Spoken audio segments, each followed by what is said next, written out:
Hello, ladies and gentlemen.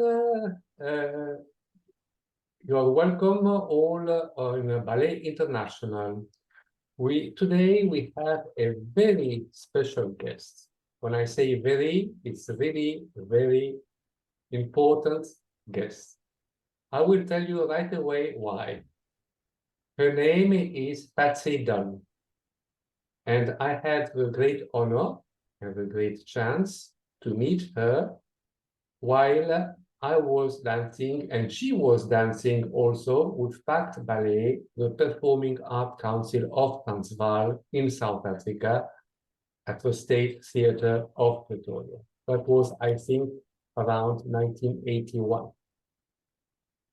And so I was in junior corps de ballet, and I don't know if Patsy Dunn was already in corps de ballet, or she was also a junior corps de ballet. I don't remember that. But then, you know, life has been separating us, and she had to move to the United States, and when she started a brilliant new life and career. You must know that Mrs. Patsy Dunn is also a great professional photographer. And she's doing wonderful, really wonderful work with her photography. And her name became famous not only in Los Angeles, the place where she lives, but in all the United States. So, hello, Mrs. Patsy Dunn. How are you doing? I am doing so well, Jean-Pierre, and it's so wonderful to reconnect with you since those wonderful days at the State Theatre. I was junior corps de ballet with you, you know, as most ballet companies work, you know, there's so many people leave, people come, and we all, thank you to Facebook, we've all kind of found each other again, and I love that.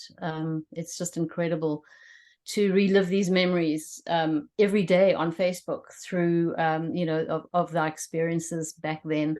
Some good, some hysterically funny, some not so good, you know, it all depends. Yes, all mixed up. That's for sure. So, Patsy, how did you start ballet? You started learning in South Africa. You were in Pretoria. Yes, I started ballet in Pretoria, and actually Lorna Haupt was one of my teachers. And I had a few teachers, but then I moved to Durban and I studied under Rita Leibowitz. Yes.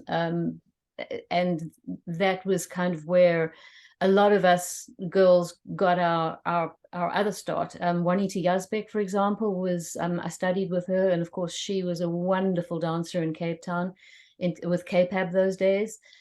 And you know, we just made lifelong friends. Ballet is such a tough thing to get into, because, you know, so few actually have the honor of getting into a company. Yes. So I feel very, very blessed, you know. Yes. And who were your teachers when you started doing ballet?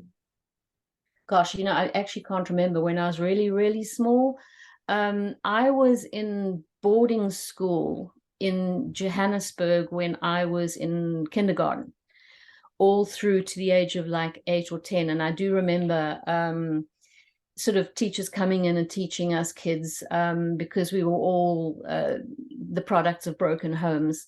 Yes. I think the greatest influence in terms of wanting to dance was the PACT orchestra came to our school, which was Parktown Convent in Johannesburg. And I was sitting in the auditorium, and the conductor introduced each of the instruments, and I found that so boring. Like, this is the oboe, and this is the violin. Yeah, I was like, oh, you know, I was like 7 years old. Yeah. And then he said, now we're going to put all the instruments together, and this is what it sounds like. And they played a Strauss waltz.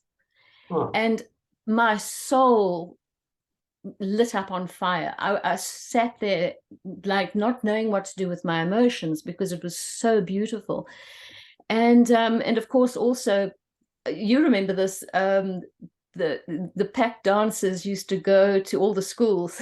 Yes, it was a school program. Yes. That's right. We were all part of the school program, and this is years before I was part of that. You know, this PACT ballet sent their, I think, junior quarter ballet or whoever to the school, and I remember looking at the dancers and thinking how beautiful they were. I mean, you know, dancers by nature are beautiful creatures.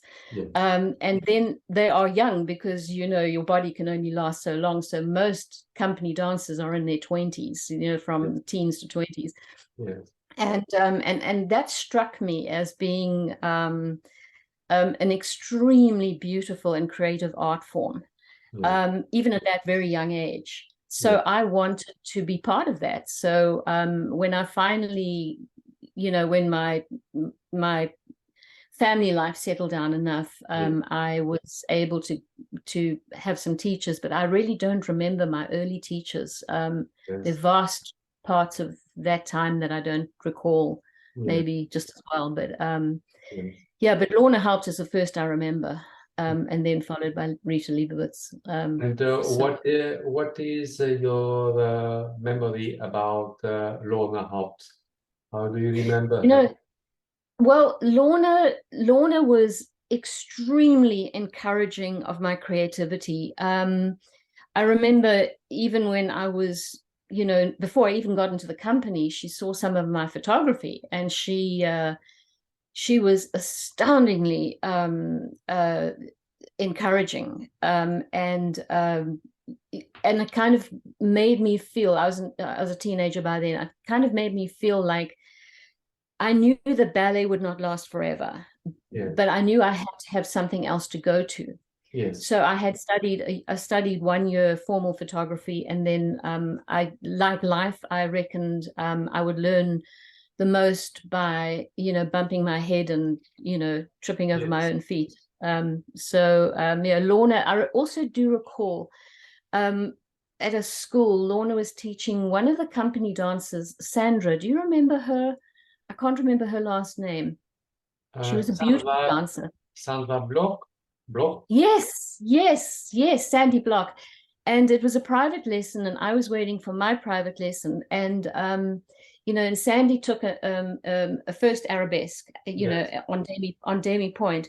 Yes. And Lorna said to her, she said, okay, so rise into first arabesque. And then she said, extend your arms, extend your up through. She's just said, extend yourself everywhere. And Sandra, suddenly the illusion was that she was flying. And it took my breath away. It was so beautiful because basically Lorna gave her permission to breathe and let go. And I thought that was so profound. And I've tried to do it ever since. I've never succeeded, but but I did once in a fire station here in Los Angeles when I was shooting a book on firefighters. I did a perfect en dehors triple pirouette in combat boots. Wow. You know, dance, you know, you're a dancer for the rest of your life, no matter what you do. You know, I think most dancers who are going to watch this know that they will bourre down the grocery aisle in the grocery store. Well, in boots, it must be difficult to make pirouettes. It's not like ballet shoes. They were combat boots too, yeah. But yeah, I think I was just lucky, and I was showing off the firefighters. You know, and I turned around to them and I said, "Yeah, still got it." You know. So when you did classes with Lorna and you made an audition with PACT Ballet. Oh yeah, that was extremely terrifying. I went to Ken Yateman for private lessons before the audition, and he advised me to go into a gym and do, you know, exercises in the gym to build up strength and to build up my core. And he was very, very valuable. And that is where I first he was teaching at the school in Pretoria. There was a school there. And that is where I first walked into class, and that's where I met Kathy Burnett, our beloved Kathy. And we both did class with Ken. Kathy was amazing in that she never lost an opportunity to hone her craft and just improve, but she was so glorious as it was. And we became, from that moment, very, very good friends. And the audition itself, for anyone who auditions, it is an overwhelmingly terrifying experience. And for me as well, it really was. But I remember Bruce Simpson took the audition on stage. Yes. And I remember Lorna and I think who I think maybe Nikki Middlemist or ballet management were out in the auditorium. And Bruce walked up to me very, very quietly and gently and said, in his beautiful Scottish accent, he said, "You look beautiful, doll. Relax, you're going to be fine." And it was just that tiny little bit of whispered encouragement that I think got me through it. And the rest, as I say, that's where I just, my first 2 weeks, 3 weeks in the company was the most exhausting of my life. I've never been so terrified and overwhelmed in all my life. It's a big thing, You did the audition on stage. Yes, yeah, they put the bars up on stage, the temporary bars, and we did center practice, and dancers have I think an automatic sort of bad self-image. We never think we're thin enough or pretty enough or good enough. Yeah. And that kind of, you're up there with a black leotard and pink tights and you are exposed. Any technical imperfections, if you allow it to get into your head, are going to show then. Yeah. But I think that of course, now with experience, being my age now, I think that a lot of ballet management technique is expected. Any dancer who gets into a company, it's expected you're well trained.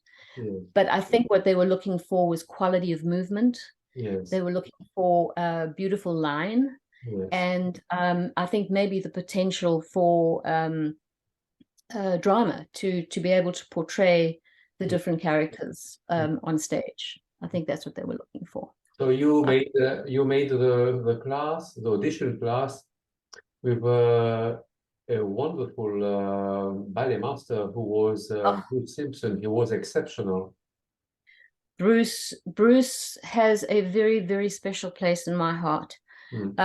For so many reasons. When he was director of the Louisville Ballet in Kentucky, we talked quite a few times on the phone, and and he never changed. He's still Bruce. Yes.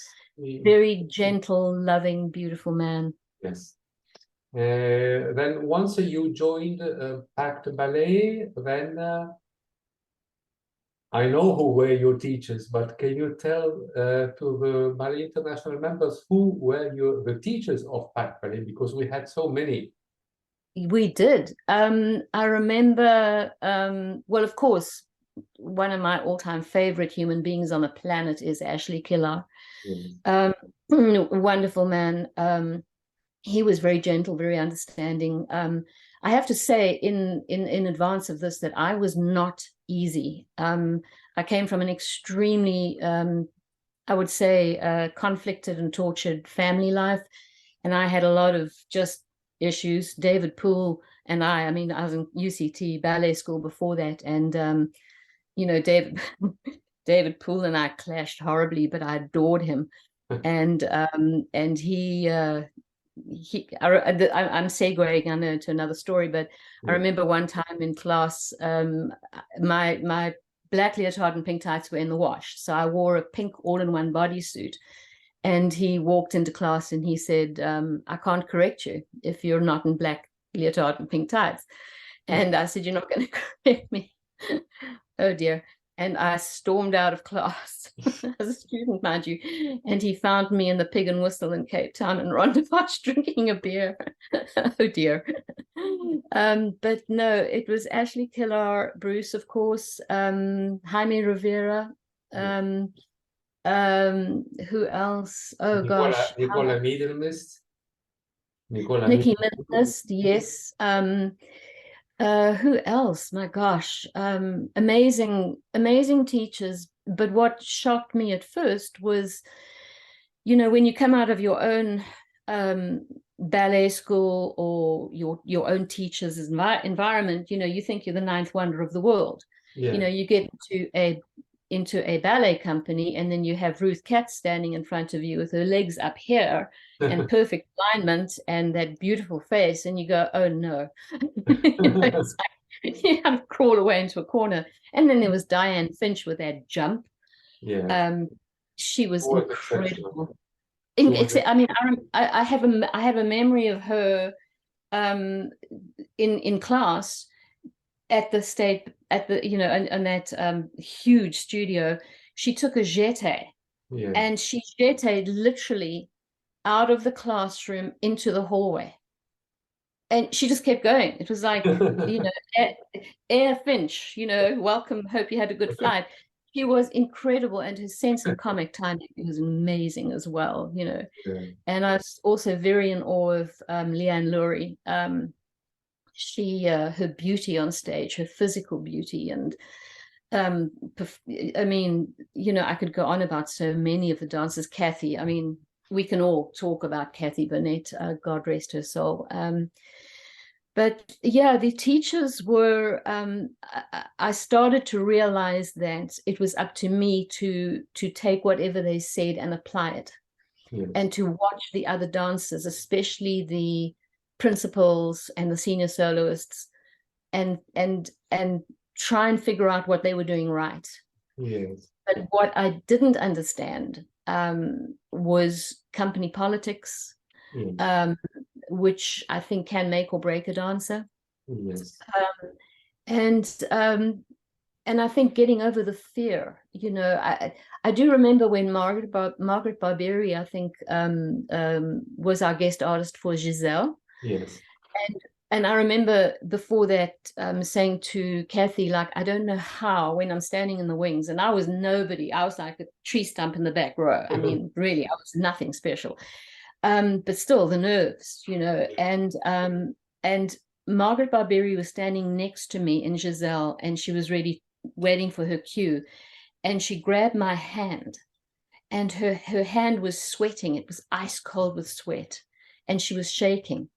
And this is one of the greatest ballerinas in the world, who was going through the same thing that this little junior quarter ballet girl was going through. So it was a lovely moment where I thought, oh, I'm not the only one, this is not going to end anytime soon, Returning to all the teachers we had, because we also had guest teachers. We had Kim Nickman, we had Andrei Prokofsky, who was teaching and was also choreographing.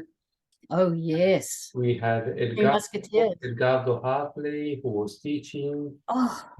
And he was giving... And Elma. Yeah. Edgardo Hartley was just magnificent. Yes. Just magnificent. The first time I saw him dance, he partnered Beverly Bagg in The Bluebird. Yes. And I just remember my heart stopped. They were so beautiful together. Yes. Yeah, he was incredible. And anytime he was around, I killed myself just to look good in front of him. And this was a great chance for all of us, because every day we had a different teacher with a different type of style. Yeah. Oh, yes. Well, you talk about, I remember Galina Samsova visiting. Yes. No, it was Galina Panova. Yes. Galina Panova, the wife of Valerie Panov. That's right. And then I remember Andrei Prokofsky. I was in awe of him. I was in complete awe of him. And then when he did the Three Musketeers, that ballet, the way he choreographed it, and I remember he was very insistent on the costumes being made of pure silk, and because of the way they moved. Yeah. All of that has informed my work now. Yeah. That attention to detail, and his complete conviction Yes. in the fact that he was correct. Yes. I love that. Yes. Oh, yeah, absolutely right. Because what you experience when you're young, then it remains for all the life. Correct. Even if you don't do ballet anymore, but it remains. It remains for any sort of art you do afterwards. You know, Jean-Pierre, with the way the world is right now, we need creativity more than ever. Yes.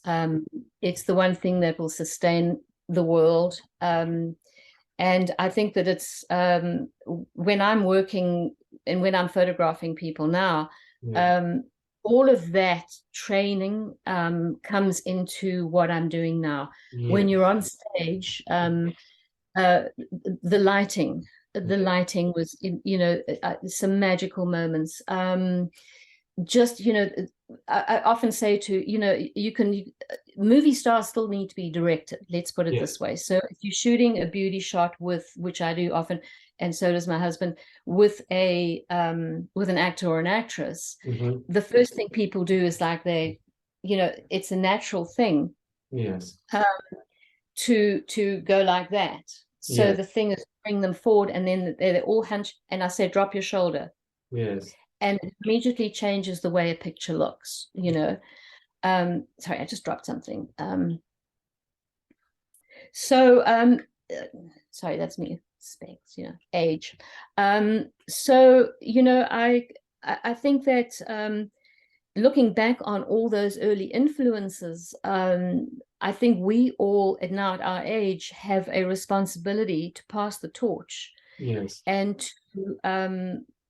to make young dancers feel that they can do this. And there's so many different things happening right now in the dance world that you don't have to have that kind of a thin plastique body.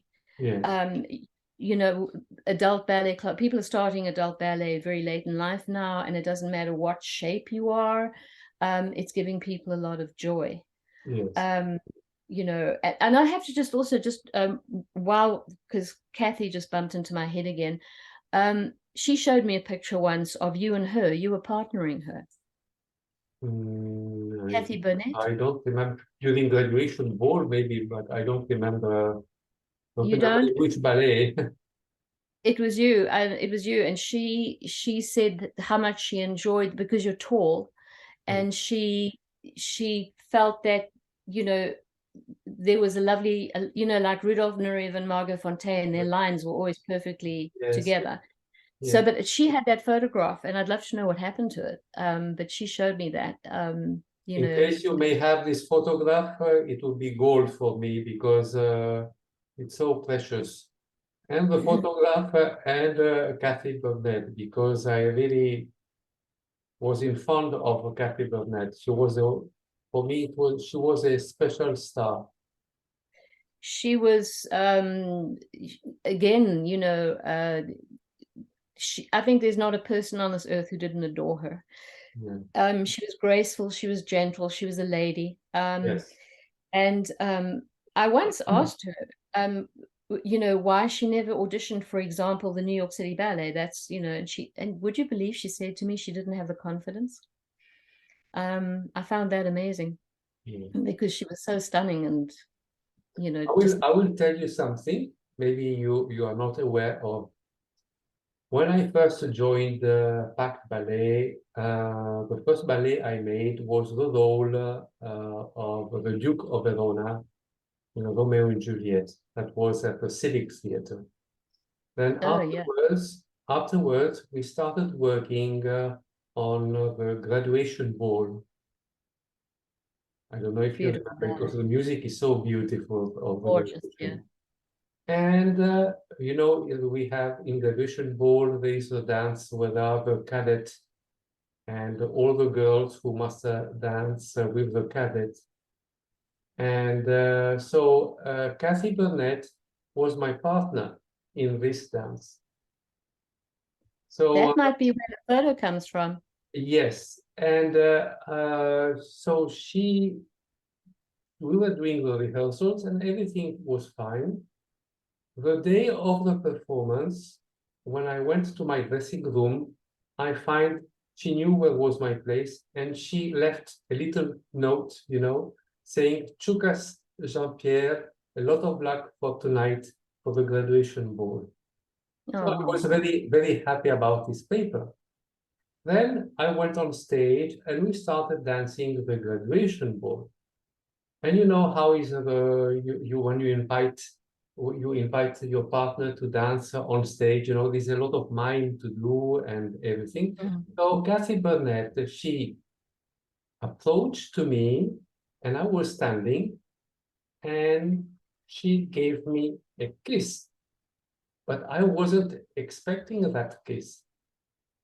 So when she gave me that kiss, I forgot all the steps of dance that I have been learning during the Oh, day. that's so sweet. My brain went on crash because I was thinking about the kiss and I wasn't thinking about the step dance. And so I had those couple of seconds to memorize all again because I said, Jean-Pierre, if you everything are going to be terrible. Oh, But it that's was, adorable. yeah, but she was so special, Kathy Dunn. She really was. It's uh, you know, as we move along in age, she was way too young to to to leave us. I think she passed away at the age of 48, 47. She was in her 40s. And I remember the week it happened, and a lot of us were in touch. Her brother-in-law, Danny, and the beautiful Ashley Durrant. And Ashley called me just after she heard, and they were such good friends. Yes. These things we have to hold their memory by extending their legacy through what we do. Yes. And I'll kind of segue into some of what is happening here in America dance-wise. Yes. If you remember the beautiful Robin Siegel, Oh, yes. Robin Siegel Schifrin But now, she's a master. I have seen only some photos. I haven't seen her dancing with PACT Ballet because I think she left the PACT Ballet. Yeah, she left to go to NAPAC. Yes. She went to NAPAC, and she's a master teacher now down in San Diego. And Sam and I have had the privilege of watching her teach and photographing her teaching, and her students are just mind-blowingly beautifully trained, and she has such love in her heart. And it's somebody who comes down from Canada and who guest teaches a lot is Beverly Bagg, who's just the most precious angel. She really is. And actually I saw Beverly when she was with the Alberta Ballet. I think she was ballet mistress. They came into LA and they did class, and she did class with them. She was, still a ballerina. I mean, her technique was still perfection, So she was a stunning ballerina. Beverly Bagg was. Oh my gosh. I remember her debut as Aurora, and I remember standing on stage and just seeing the emotion and the music take hold of her. She was just glorious.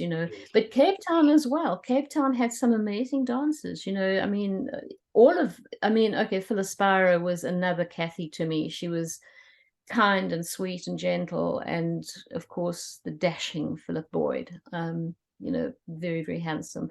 And Claire Leclerc now, Katinka van Vlaanderen, beautiful people, beautiful dancers. There was a dancer. I think he was coming from Cape Town, but I'm not sure. And I think you know him very well because he was a wonderful dancer, and he was a wonderful person, a real sweetheart. His name was David Krugel.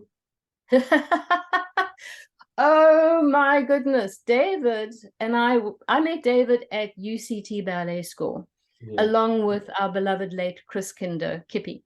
Yeah. And David and I became very good friends. And Claire Leclerc will tell you we were naughty. Oh my gosh, we were naughty. And then when I joined PACT, David joined PACT, and our friendship continued. Now, get this. This is what social media does. I've been talking to David quite a lot recently because I finally, after 35 years in this industry, 40 years in film and Yes. photography, I'm finally plucked up the courage, with much encouragement from some precious people around me, including my husband, to write and direct my own feature film. Yes. And I'm shooting it in classical black and white. And the one person I've wanted from the beginning, because of his physicality and his ability to express, and because I love him so much, David. And I've cast him, and he's accepted. And we're going to be, once we've got the money sorted out, movies are, they take time. But yeah, he's one of my, it's an ensemble piece. He's one of my 4 leads. So how about that? Wow.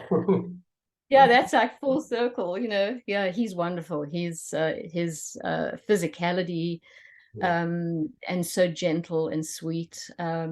It's amazing how he remained in a good shape, He joined. He danced for Judy Killian and did some films with him. Yes. He was with. He's just. I think he's just blessed with his body. But like I said to him, I said, this is not a dance role, this is a dramatic role, and it's an actor's piece. So I don't expect him to be, Charlie Chaplin-esque or anything like that. But he has that grace and beauty and finesse, and I have a feeling he's going to steal quite a few scenes. Yeah. Have you kept some contacts with all those people? I mean, are you in touch with all of them or some of them? Yes. Claire,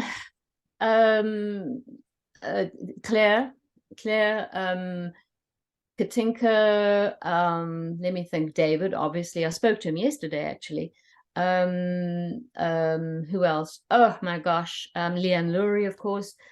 I see as often as I can Robin Siegel and Beverly Bagg, and Ashley Durrant and Jeremy Coles. He's just wonderful. And who else is there? Oh my gosh, I was speaking to you interviewed her recently, my brain. Honey Cough. Who? Nikki Middlemiss. I haven't spoken to Nikki. Oh my gosh, Bronwyn, my beloved Bronwyn. Yeah. So we spoke recently and we chatted, and it was wonderful. And there are a whole bunch more. I mean, this is the beauty of Facebook, in that Facebook has brought us all together. Yeah. And people can complain as much as they want about social media being bad. I don't view it that way, because it's like a ship, a ship, and you and I've had this discussion, like a ship can bring tanks and guns to kill people, or it can bring food and medical supplies to people who need it. So it's a vessel. It's how you use it. Exactly. And Facebook is no different. And it's just, I think, brought us all together in such an amazing way. Yes. It really, really has. And it's very meaningful to be in touch with people. And who else who is here and we're in touch all the time is Lindy Joubert, Lindy Grindley. She was in production design and wardrobe, I think, at PACT. And Leon Benzakane, who was in lighting with KPAD.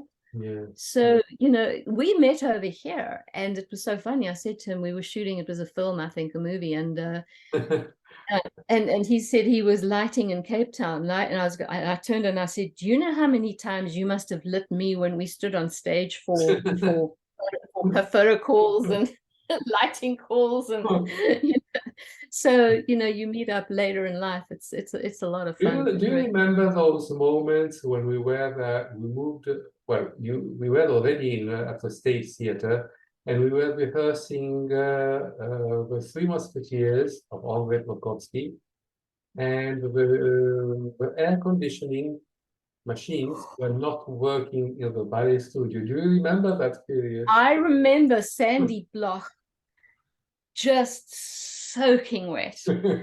Because yes, and even in the dressing rooms there was no air conditioning. And then I also remember when they first built the State Theatre, they somehow didn't put the carpeting on the floor; they put them on the walls in part of the theatre.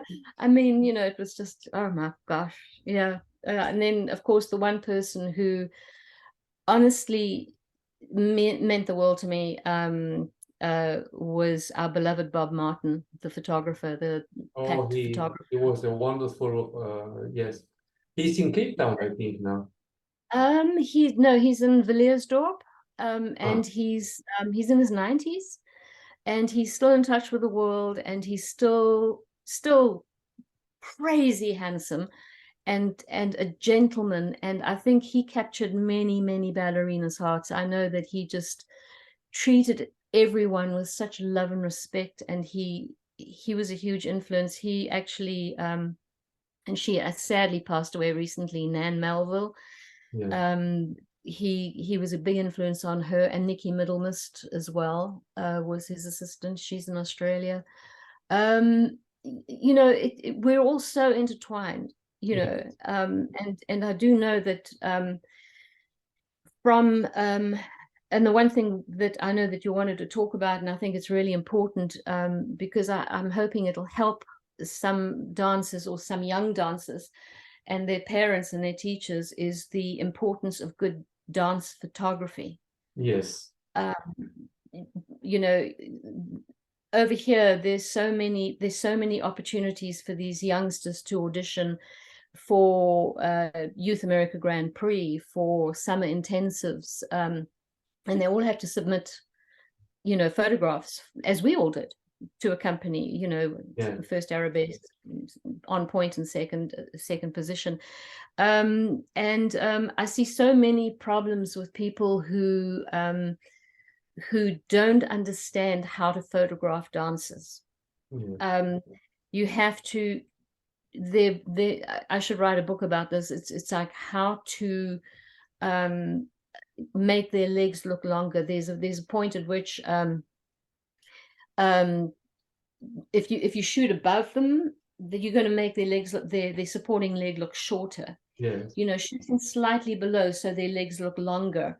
There's so much that goes into it. And I'm going to have a little bragging session over here, because my wonderful husband, who's an actor, brilliant actor, I taught him photography, and he picked up a camera, and you know how, you know the saying, you can teach technique but you can't teach talent, right? So it was with Robin Siegel. We were down with some of her students, and they were doing 600 jump, you know, like that. So I very full of myself said to Sam, I'll photograph the 600 because I know the exact moment to shoot. So he takes another camera, we sit next to each other. Would you believe our shutters went off at the same time, and he got better pictures than I did? I just loved it. It was but again, I think what it comes down to is that if you're an artist in one area, you're an artist in all areas. So if you can act, you can write beautifully, you can very often play a musical instrument, you can take photographs, you can paint and draw. Artists are artists no matter what. I think we just have to have the confidence to let it all out. Yes. You know, and not be afraid to fall on our faces. Yes, I agree. Which I do often. I think we all do that often. You know, we all fall on our faces. But sometimes it's good to fall, you know, because you learn then how to to put your hands, in order to not hurt Yeah. yourself. Yeah, it's a humbling experience. And it's fortunately, I wish I had the experience of life when I was in my 20s. Yes. I would have handled things a lot differently. Mm. I would have had a better understanding as to why I had so many issues, and especially with authority figures. Yes. But now that I look back, now I realize where it all came from, and it takes a lot of self-work. But the one thing I am proud of is that when I photograph people and shoot with them, they really love the experience and come back for more. And I don't believe there are any like, for example, ugly women. I just think they're women who don't know how to be beautiful. Yes. Here in Hollywood, we have all the resources. We have, the best makeup, the best hair, we have lighting, we have touch-ups between everything. And but every single human being on this earth has something beautiful that you can find if you're photographing them. Yeah.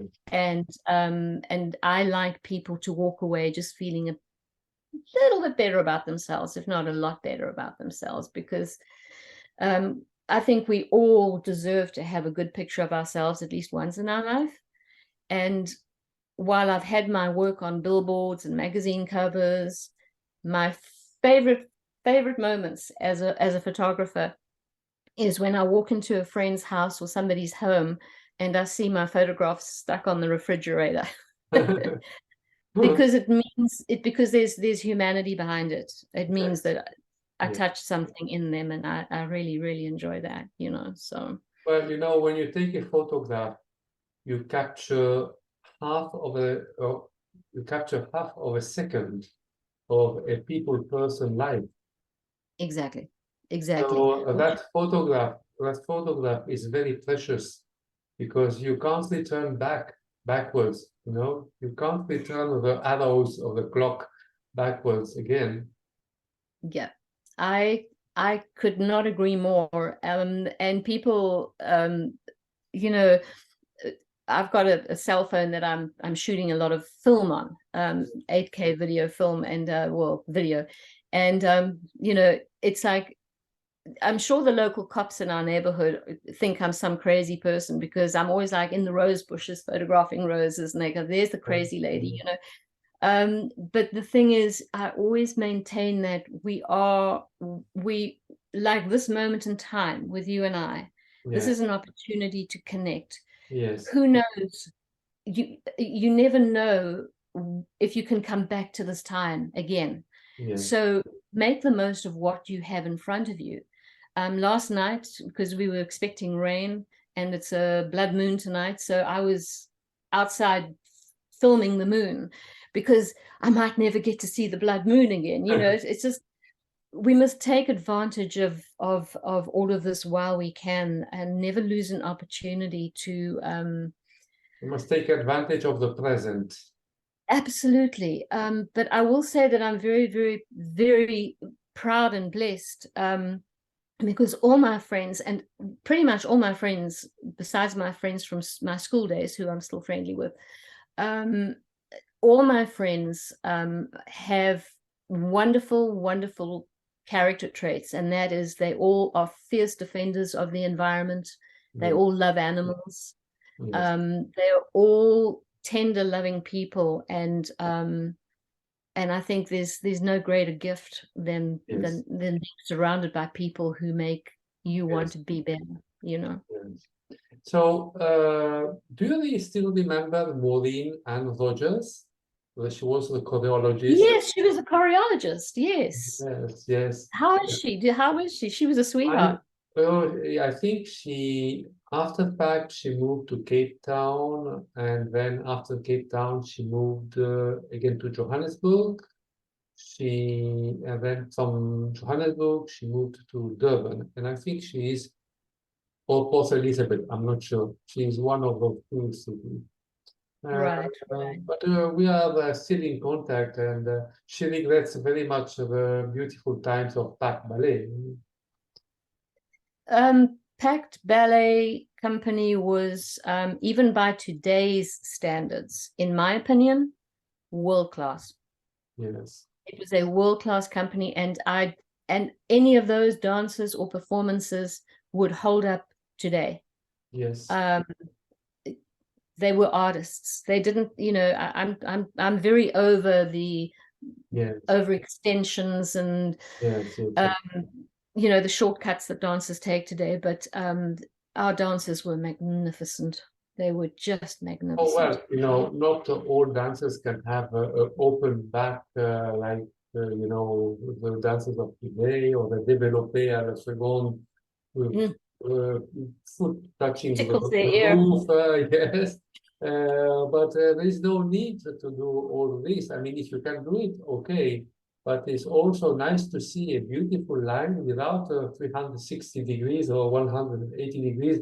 The leg who goes. No, I agree. Because then they become contortionists, and they're not. Where's the artistry? It's because I mean, you look at Giselle and the character arc that that both she goes through and he goes through, and there's no acrobatic movements in Giselle. No, it's a romantic ballet, and it doesn't need to be an Olympic sport. It's a tragic story, and I mean, all the ballets, the classical ballets. I have a lovely book by, I think, Arnold Haskell, and it's I think every single ballet that was ever written. Yes.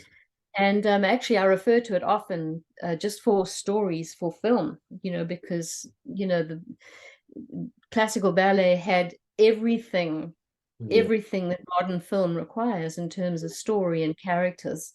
It's I'm so glad I didn't become an accountant, or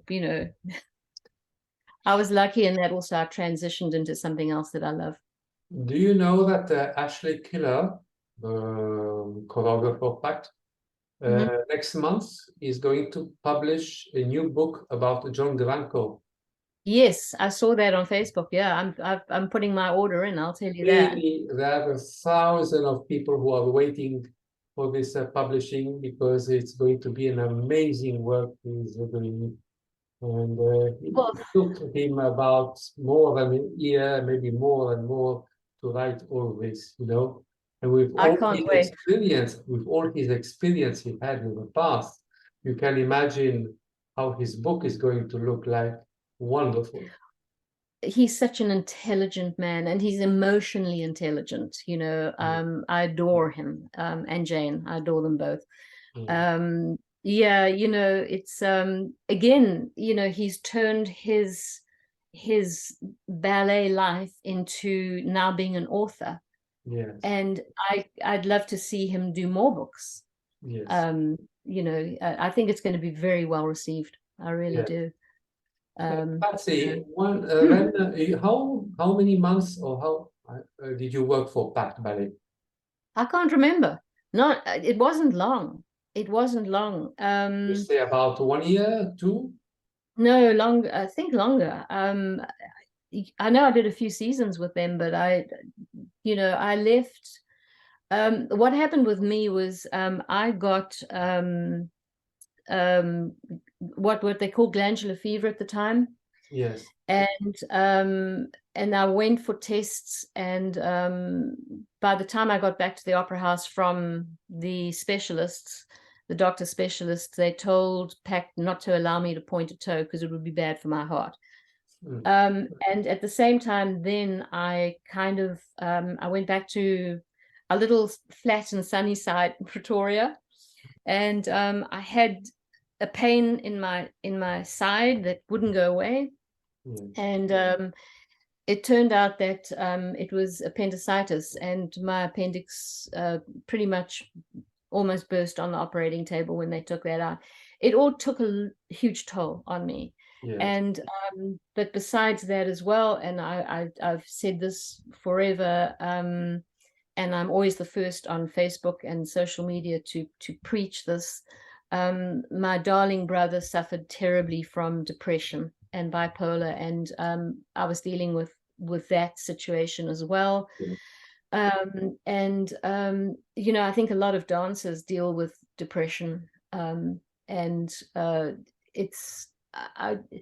there's a wonderful man, Terry Hyde. I don't know if anyone knows him, but he's on Facebook. He's a psychiatrist in England, but he's a former dancer and he counsels dancers. He's a professional counselor for dancers, and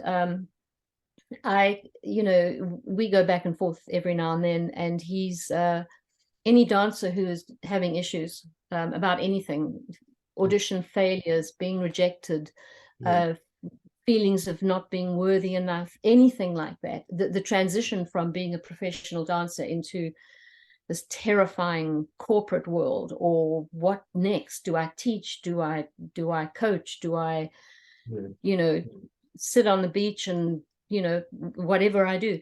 He is wonderful. I found him to be an incredible person to speak to, Terry Hyde.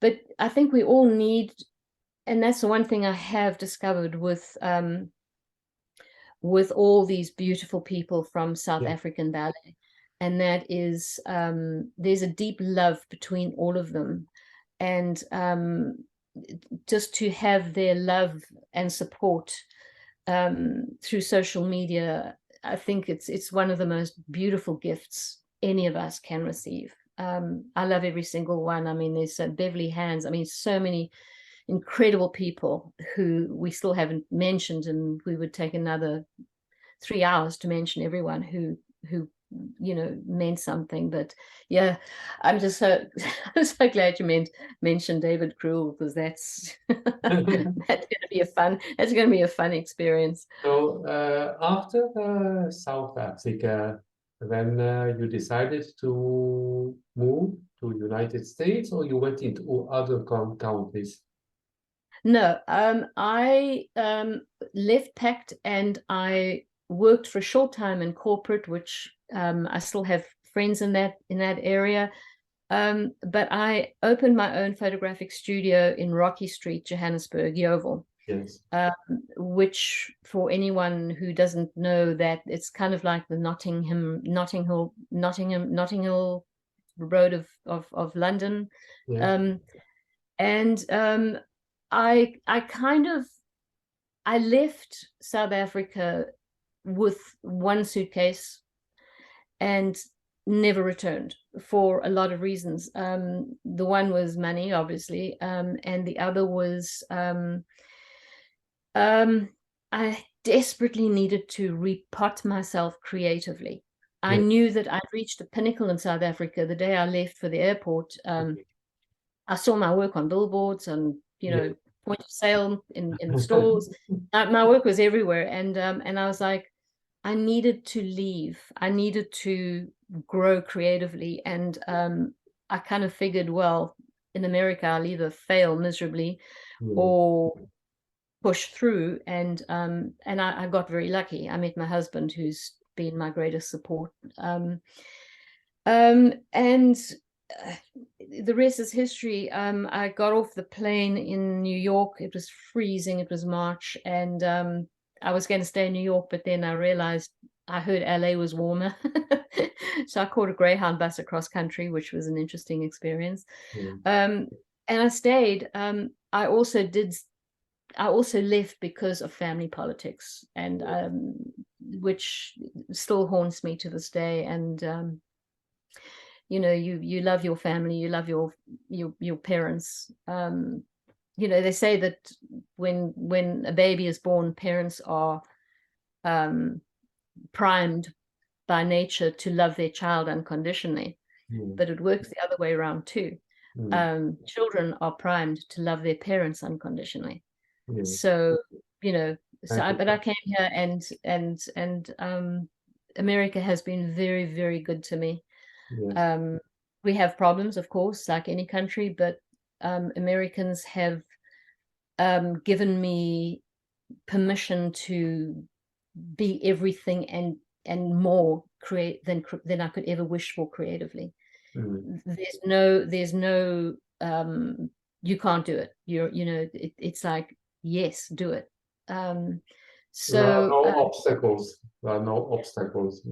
there are no obstacles. You can literally be anything you want to in this country if you are prepared to work for it, and if you're prepared to lower your expectations. I honestly didn't even know when I arrived here whether I would continue with photography. And I first arrived, I did all sorts of odd jobs. You know, I was a clown at children's parties. I mean, anything to make money. Yeah. And then, you know, then I started to do headshots, which I really Yes, yes. don't do much. I don't do anymore. I'm a portrait photographer. But you know, it took time. I think if you immigrate, no matter where you go, it's going to be overwhelming. And America was very overwhelming, completely overwhelming, because it's an enormous country. If you look at the population, and if you go to New York, it's like a different country coming to LA or to California. Every single state, and I've been to every single state, is like visiting a different country. There's different cultures, there's different, you know, dialects, there's different, I mean, different way of thinking, and everything is different. Yes, very much so, yeah. So my take on it all is just love everyone equally, and if they don't love you back, too bad, move on. So Someone will die. when you first arrived in the United States, of course, you had a great talent, thanks to dance, to ballet, but Yes. also you had nurtured your talent in photography, which was enormous at that time. Thank Do you. you think that the new technology, that computer, because when you arrived in the United States, computers were not still existing. No. Do you think that technology, computers, has also helped you to improve your work since then? You know, yes. But there's a caveat. I was, of course, trained in film, classic film. Yeah. And I had to be dragged, kicking and screaming, into the digital world, you know, on film, you know.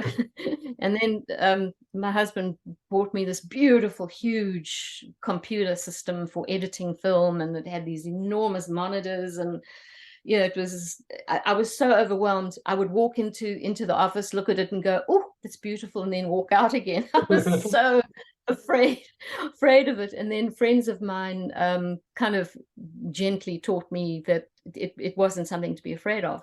Now, I think that digital has arrived at a point where it's allowing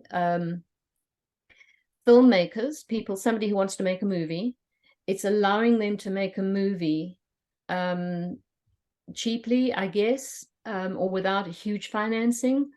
I mean, I'm shooting a movie on my cell phone. Who would have thought 40 years ago, 35 years ago, that you could shoot a movie that is broadcast quality on a cell phone? Yeah. You know, obviously there's more to it than just using the cell phone, but I don't use Photoshop, partly because I believe that you have to shoot it right the first time. That's how I was trained. I like minimal retouching, but that's where we have good lighting. Lighting's important. Good makeup, not the makeup as seen today. If I have to see another pair of false eyelashes, I think I'll poke my eyes out. It's just, I'm so done with the whole Kardashian look. I mean, I'm happy that they're successful, but can we just get back to something just natural, you know? And they're beautiful, but you know, money helps you look beautiful. But yeah, we have so many resources with digital. In the old days, you know, you'd walk in and light a film set with these enormous lights that were very hot. Yeah. Very, very hot. They'd melt your makeup, very uncomfortable for the performers and for the crew. Nowadays, you have a little light this big, like a little LED light this big, and and I have to try and like filter it down. It's too it's too strong. So and it's made it much more I'd say accessible to people to go out and make their own movies or do their own documentaries or whatever. I love digital now. I'm in love with it. And if you would have the possibility to make a documentary or a short movie about, 1 hour, within inside a ballet company to show how the world of dance is working and how tough is the world of dance. Yeah, I would love to see Would that. you be pleased and able to do that? I think it's very doable. I think that ballet has become more acceptable to a larger audience now, a larger world audience. I think there's a lot of fascination, especially because, like, I mean, if you go onto Instagram and you can follow like Maria Koreva from the Mariinsky, she has so many followers, and not all of them are dancers. I think that a documentary about what really goes on would be, I think, a very interesting. Documentaries are very, very hard to do. They really don't make much money. I'm thinking like a producer now, but that you have to have complete passion to pull off a good documentary. But I think the world would love to see it. I mean, everyone takes ballet. Figure skaters, it improves their performance. Football players, rugby. I mean, it improves their coordination. They're all taking ballet lessons now. And I think that a lot of people are taking adult ballet classes, and I think and these are just normal everyday people. And I think that the acceptance of the art form, people are talking about ballet being an Olympic sport. Well, that's just ridiculous. It's an art. It's not a sport. It's very athletic, but it's artistic. It's almost sport, but it's not like the Olympics. I mean, it's different. Exactly. So I would love to see. I would love. Of course, my favorite dance movie of all time was The Turning Point. I just love that. And there was Black Swan, which a lot of people had problems with. A lot of people were saying to me, why didn't they use a real ballerina in the lead? And I'm going, well, because the world doesn't know who the leading ballerinas of the world are. They want audiences in theaters. That's why they cast who they cast. And it wasn't a true representation of what goes on in a company anyway. So, well, it's maybe 40%. Yeah. There was true and 40 or 60% a little bit unreal, Yeah, it's Hollywood. But I think if you would have the chance one day maybe to make some shots in a movie, to take the dancers on stage in the wings while they are inside the wings, and when they walk off on stage, then when they go in the ballet studio and you just get next to them while they are working at the bar. So the movements, when to capture all these, Exactly. When they do, for instance, a variation, and when there's a big jeté, where where is a big pas de deux with one hand lift, and Exactly. you already have this background knowledge of as a dancer, which now use as a photographer, as a film, how do you say? Yeah, I would love to do a movie about ballet. I really would, but it would have to be very, very carefully thought out. And there's no shortage of brilliant dancers who can act. We have a young girl here in LA who is, anyone can research her online. Her name is Matisse Love. And we've had the pleasure of working with this beautiful girl. You know, the one thing about dancers, and the reason I mention Matisse especially, is because what I love is the fact that there's no sense of entitlement. Yes. Dance humbles you and makes you polite and makes you different. You know, this girl is not on her cell phone every 2 seconds. Makes you behave like a human. Yes, and with gratitude. And I'll tell you just a little bit about her, and this hopefully will inspire other young dancers. She's from Beverly Hills, and when she was, I think, 14 or 15, she started a GoFundMe and took herself off to Moscow, to the Bolshoi Ballet School there. And I think in her second year, I'm not too sure, she'll correct me, I'm sure, she was offered a contract with the Russian State Ballet. And she was with them for 7 years and returned recently for a season. She was we would call her a senior soloist. Mariinsky Theatre?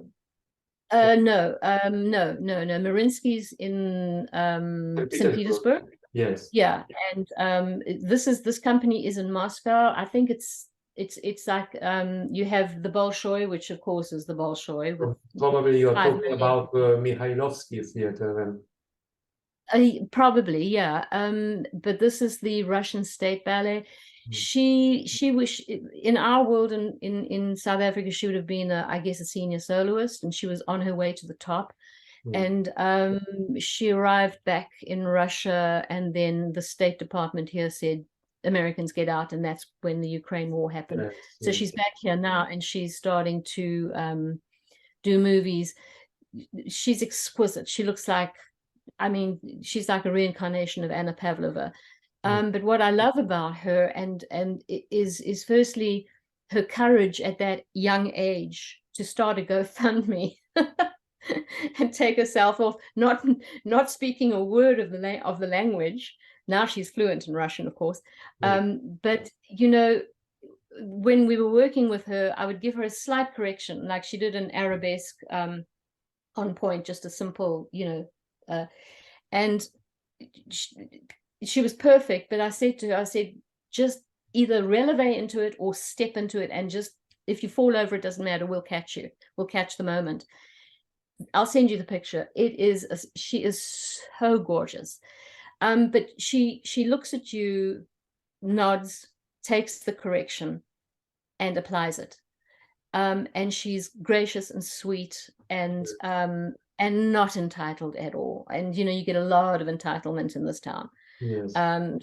So that I really, but all the dancers that we've known are not entitled. Yes. I think we get slapped around too much. Are you still in touch with Malcolm Byrne?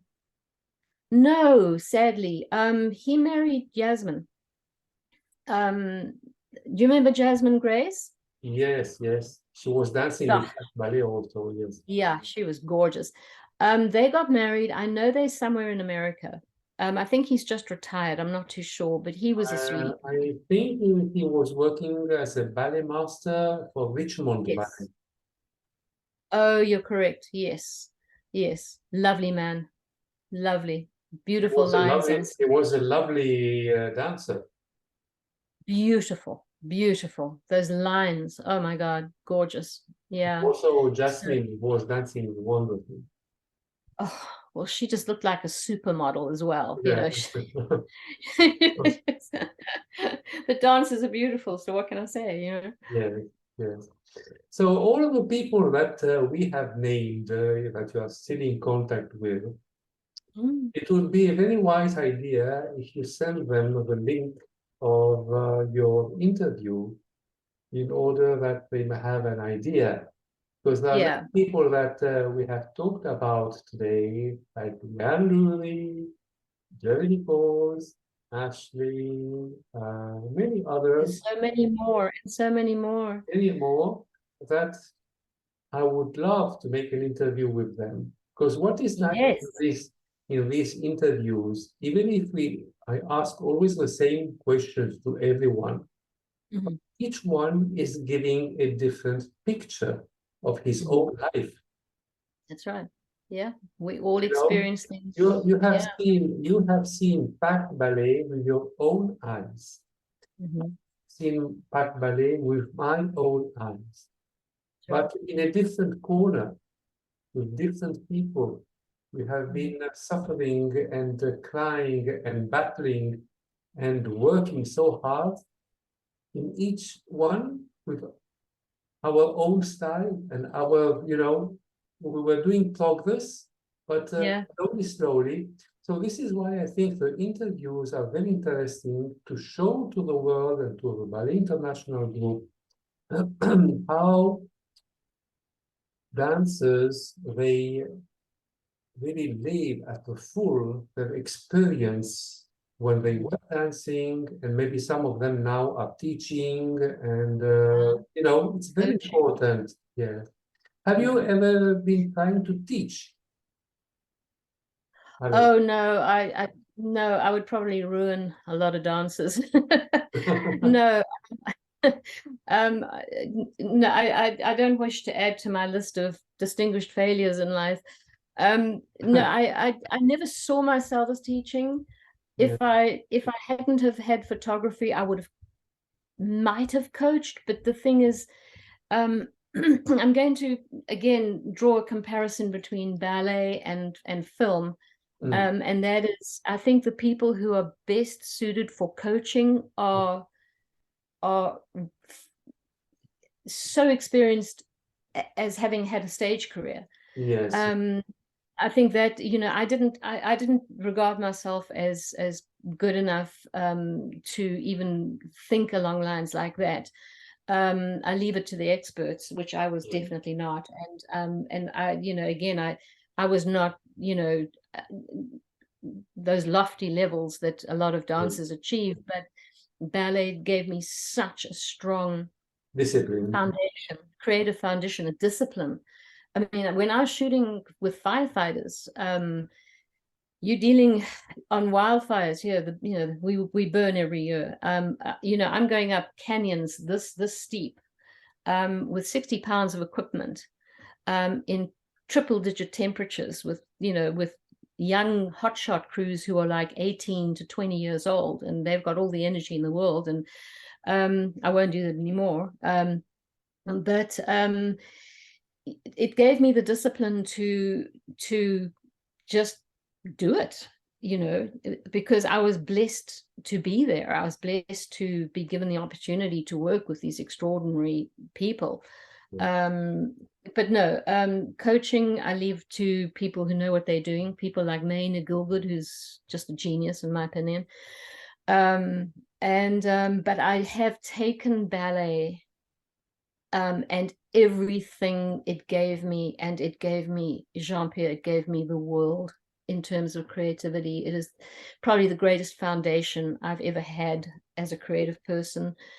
And I've applied it to my life in film. And the parallel that I was talking about earlier is a lot of these kids come out of film school and they want to direct immediately. They want to direct a movie immediately. Yes. But there's a reason why. There's a reason why really good film directors, actors who are film directors, wait 20, 30 years sometimes before they direct their first film, because they know how hard it is. It really is. It's really tough. So coaching is the same thing.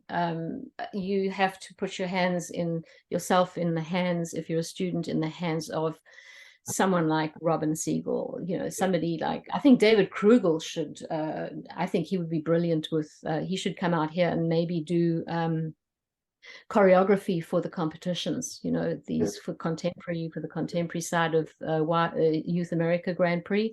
Yes. And we need more master teachers. We need more master teachers. Oh, you have also Beverly Bag, who is excellent, and Beverly Bag is astounding, and here just so gentle and loving while she teaches. So is Robin, and Robin overcame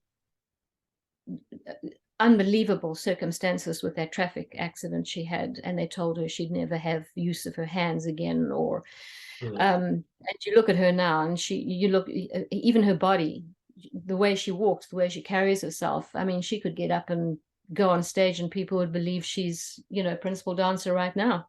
Yes, yes, So, and she also does a progressive ballet technique, which yes. is a wonderful thing. She's very big in that world. And I think Um, Beverly Bag also is doing the progressive ballet technique. No? yes, yes, Beverly is very, very big in that as well. You know, so, you know, and again, I mean, I have friends through my ballet friends, and I think I have well over 100 ballet friends who I know, who I danced with, who I knew personally. Yes. Oh, Vincent Hantum was another one. He's in Scotland. I just adore him. You know, I've got friends around the world who I met. My friend Sarah Rolls in Australia, I have to give a shout out to her because she is just, I mean, she's become one of my best friends, and we've never met face to face, but we, you know, she was an extraordinary dancer and teacher, and we go backward and forth. Andre de Villiers, golly, he teaches now in London at the Royal Ballet School, at White Lodge, I think. Gavin Louis, Gavin Louis, yeah, those The feet. greatest of the greatest you have. Yeah, I mean all of them. I mean, I can carry on naming names, Yeah. but they're all in my heart. And you know, it's I live for seeing what they're doing on Facebook, and I love to see their grandkids, and I live vicariously through them. So And, yeah. what is your wish that you would like to express to the young dancers and who are watching you in this interview? Um, approach every class by understanding that you are blessed to be there. In the movie business, half the battle is to pitch up and be there on time. And in ballet, try and clear your mind before you walk into class, because there are going to be dancers who are much better than you. There are going to be dancers who are not as good as you. Just be present within yourself. Almost treat your class as a meditation. And do not give up. If that is your dream, keep going. It's not easy. It's not an easy path that we choose when we choose ballet or contemporary or any form of dance or any discipline like that. But I just would encourage them to, they're very fortunate, the kids today. They have the internet. They can go on YouTube and see these brilliant performances, and they can compare different styles in the romantic ballets, for example. Yeah. You know, and so they like we didn't have when we were young. No, we never had that. I mean, I don't have one video of myself dancing, not one. I have a few photos, you know, but and again, also with PACT, a lot of, because I remember they videotaped every performance. Yes. What Would you do if somebody tell you, Patsy, we have filmed you during the first audition with PACT. Would you like to see that audition on the movie? Yes. Yes, I'd be like a deer stuck in headlights, you know. You know, I think what happened with PACT was really tragic, the way it closed down. And all the archives, I think, are lost. I think they're there, but no one can access them. It's really sad, because there were some extraordinary performances that were filmed. Yes. It's It's a shame. It's a shame. It really is. Do you still keep doing your training sometimes? A little bit of gym or Pilates, or just to keep, in a good shape, or you just gave up and you enjoy life, you're just walking and doing other things? You know, I haven't, not for quite a few years.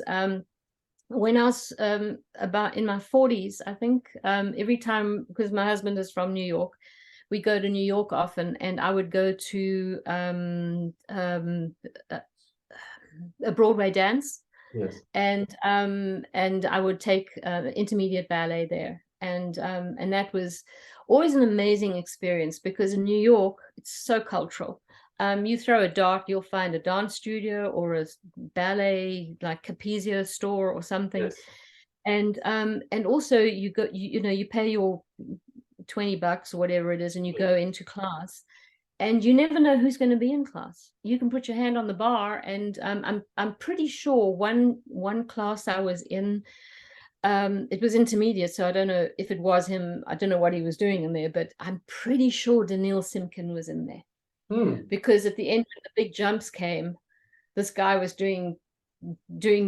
I mean, he was just, and he looked exactly like Daniil. He was like, and I remember after each, you know, he'd finish, and I was like, yeah, he's professional. He's just, you know, on lead. You know, you can just tell straight away. And then very often what would happen was outside, you know, small town ballet schools would bring their students to New York for the experience, and they'd go to the Lincoln Center and watch, you know, New York City Ballet perform, or ABT or whoever. And these kids would come in and do class. And nobody taught them that in the Grand Allegro, get out the way, because the men are jumping. And when the men are jumping, all that power, you know, that these kids would be like, oh my gosh, and they'd almost be knocked over, because, you know, the male dancer is extremely powerful and beautiful when they're in action, but these kids had no idea. Just finish your allegro and get out the way. Just move off. When you met for the first time your husband, I think his name is Sam. Yes.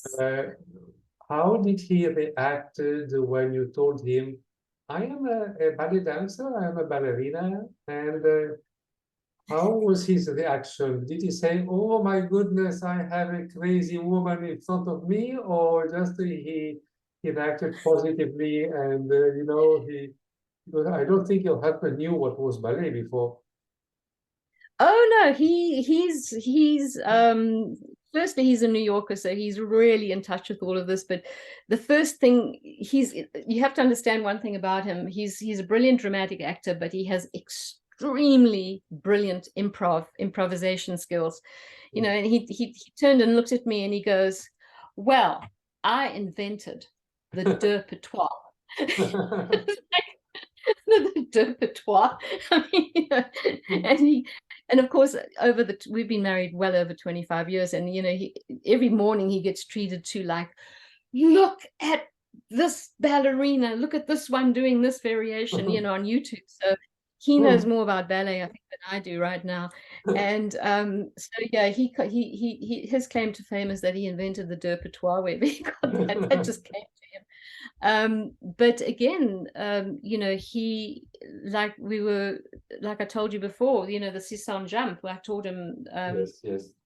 photography. I mean, it's like, I hand him the cameras with dancers and he nails that shot every single time. The Sisson, he got better shots than I did virtually. I mean, it was like the height of the jump, that perfect moment, the hands with everything. Well, now he understood the idea, and he knows how to work on the photography while dancers are working. Well, yeah, and again, it's when you're an artist in one area, you're an artist in all areas. He writes beautifully. He has a great sense of story. And he's kind of put up with me, because he's the quieter one. I'm the one who bounces off the walls, and you know, we're driving along, and then I'll say, stop the car. I see it, you know, there are ravens in the forest, and he'll pull over when it's safe, and you know, then I'll go film whatever I have to film and get it out my system. He's very patient with me, I have to say, but he has great respect for dancers, for anyone in the performing arts. This is really nice. Yes. Well, you are so lucky. You are so lucky to find. Life gave you this gift to find a man, a person who is understanding you, and he's helping you in your work, because you are both working very hard. Here's my problem, though. Here's my problem. He is such a good actor. I mean, literally, he's such a good actor. My biggest fear with this film that I'm going to direct, my first one, he's my lead character. I have to direct him. That's my biggest fear. I don't want to fail him. You know, he is that, but then again, he's very kind and generous, and I have to surround myself with people who firstly know more than I do, Yeah. and who are going to be kind to me, because you know, when you're directing, I'm not even doing my own photography in this. I'm getting a cinematographer. Yeah. I have such respect for actors when I see what they go through, and they go through the same things that dancers do: constant rejection, the fear of auditions. I see, well, he doesn't audition anymore because he gets offered roles. I don't even like David Krugel. Forget it, he's in. You know, Yes. I want to not put actors through that process. I don't think I'm that brilliant, you know.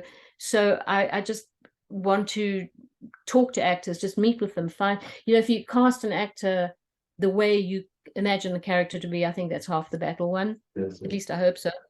yes. And but yeah, he, I think, is my he's been, I always say that God sent him to me to make up for all the bad stuff that happened to me as a child and growing up, and he's never failed me.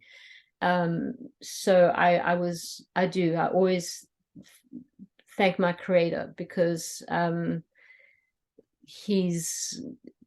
is just, and everyone loves him. I mean, like, I'll put something on social media, I'll get maybe 10 likes. He will put something on social media, the world explodes. People adore working with him. He's a gentleman. He's kind to other actors, which is a very big thing. And he's generous. He's generous to the directors. He'll never, there's no temperament, which is, you know, in this city, there's a lot of that. But yeah, very blessed. And again, you know, you can look at this in the dance world, the dancers who, to me, in fact, all of them, I think I was the most temperamental and the worst of all. I'm surprised management put up with me, but dancers and actors all have humility. They all have passion. You have to, with ballet and with acting, you have to want this as badly as you need to breathe, if that makes sense. And don't stop. To the younger dancers, to the younger actors, whoever, don't stop. Follow your dreams, even if your family turn their back on you, whatever. If it's in you, it will come out. And just trust the process. You know, trust the process. Yeah. You all deserve to be there. Patsy, we have reached the end of our interview. No, we still got to go out to dinner.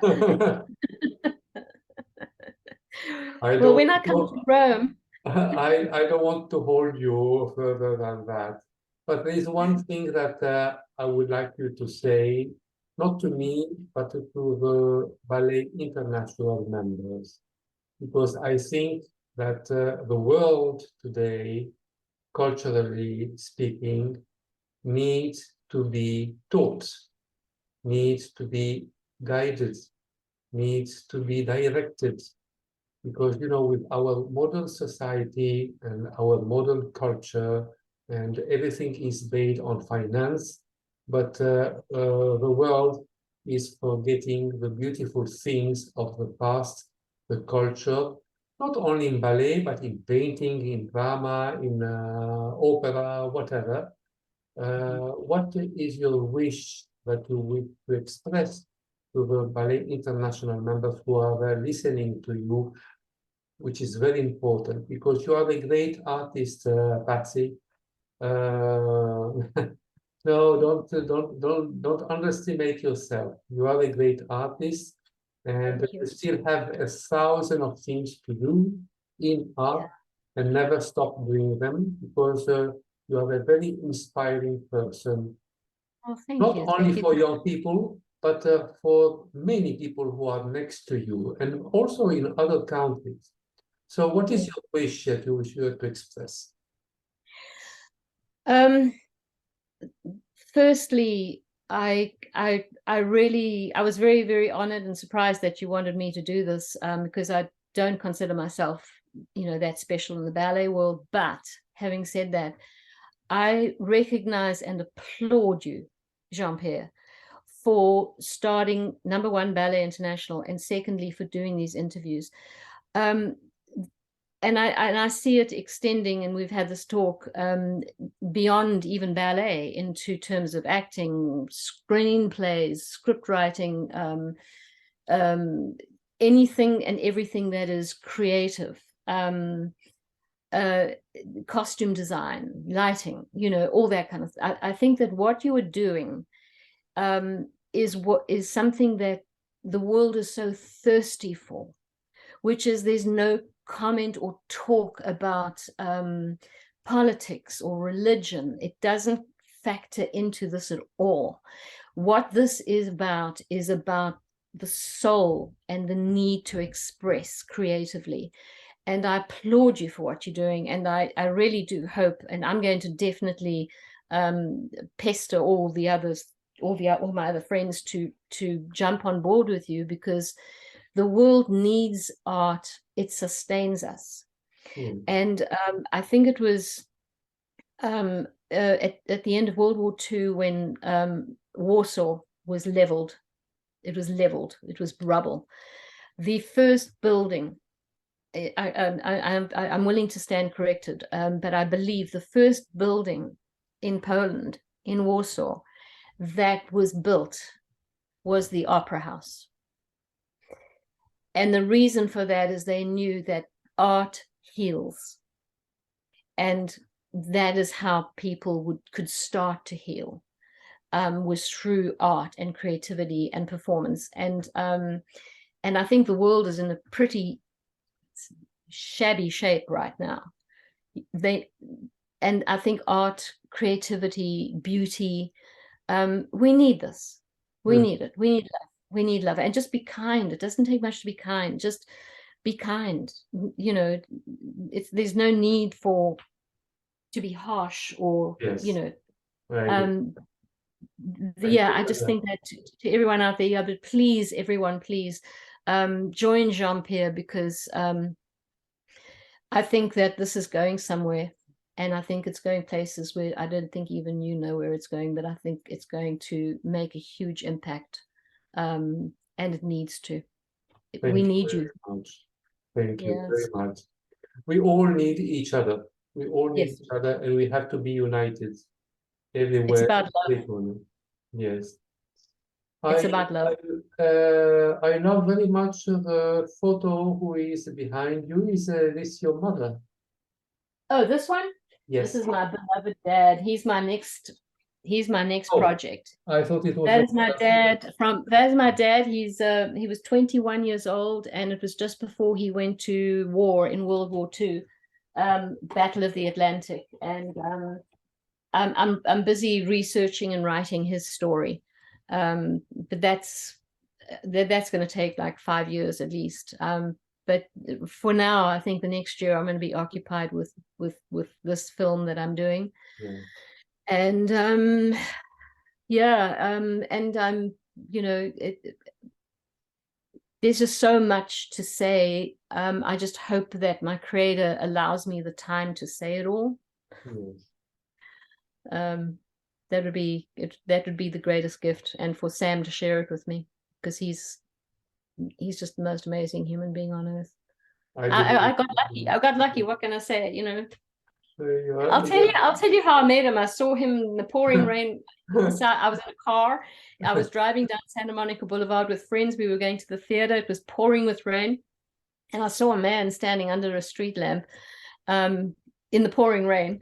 And we were meeting somebody at the theater. It was Theater Row, and who had tickets to a play. And I'm sitting in the back seat. I was depleted. I was in a very abusive relationship at the time. And I looked at this guy standing under the street light, and I was, why can't I meet someone like that? He looks dependable, he looks kind, he looks. So anyway, we parked the car, and the guy on the street corner in the pouring rain under the lamp, it sounds like a movie, right? Was Sam. He had the ticket to the theater, so that's how we met. You see. Yeah. I'm actually using that scene in my movie. Yes.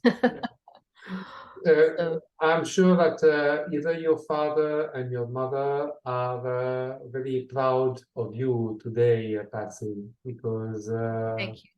what hope you have been doing, you are a special woman, and you are a special gift to Sam also. Thank you. I'll tell him. I'll relay that to him. Well, he'll see it on the interview. But thank you, and thank you for this opportunity. I'm very honored and very humbled. And I could talk to you forever. You're such a good interviewer. We keep in touch, Patsy. We keep in touch, and you are always welcome to whenever you wish, whenever you want to exchange some ideas, or to call me, or to send an email, or whatever. I'll call you, and then when I'm in Europe, I'll come and visit you in Rome. Oh, that would be lovely. You know, there are so many beautiful monuments that you can take wonderful photographs. Oh, I've been, yeah, I love Italy. I mean, I remember seeing the Statue of David for the first time, but that's Florence, right? I was like, oh, I will bring you, if you come to Italy with Sam, I will bring you to a beautiful restaurant, yes, which we eat very well. I brought Nikki Middlemis when she came with Buddy, her husband. Oh gosh. And that must have been fun. They loved this restaurant, and I am sure that you will love it too, because the food is excellent. The food I look forward to it. And if you ever come out here in LA, I will be Sam, and I will be your Hollywood guide. Oh, wonderful. We'd have to get you onto a movie set. You are an angel. So Patsy, all my love to you, and to all the people that you have named. Whenever you will write to them, please send them my love, to everyone. Every single one, and more. There are a whole bunch more who I didn't mention, but we still have. But I'll flood them all with messages. Okay, thank you very much. And okay, my love. I will just stop now the interview. One moment.